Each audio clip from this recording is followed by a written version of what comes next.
শ্ৰমিকখিনি আহি আছে।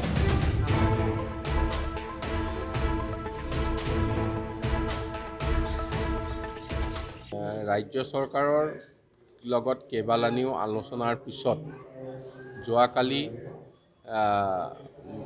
বিত্তমন্ত্ৰী ডক্টৰ হিমন্ত বিশ্ব শৰ্মা, বিত্ত বিভাগৰ উচ্চপদস্থ বিষয়াসকল আৰু সমবায় বিভাগৰ উচ্চপদস্থ বিষয়াসকলৰ লগত এখন অনুষ্ঠিত হোৱা সভাই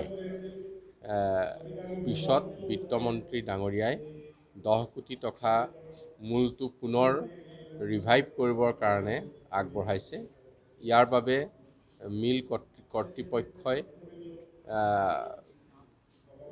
সমবায় বিভাগৰ জৰিয়তে ইয়াৰ ব্যৱহাৰিক প্ৰস্তাৱ আগবঢ়াব আৰু ব্যৱহাৰিক প্ৰস্তাৱৰ ভিত্তিতেই এই ধন বিত্ত বিভাগে মুকলি কৰি দিব। এই প্ৰস্তাৱ হয়তো এসপ্তাহৰ ভিতৰত দাখিল কৰিব পাৰিব বুলি মই ভাবিছোঁ।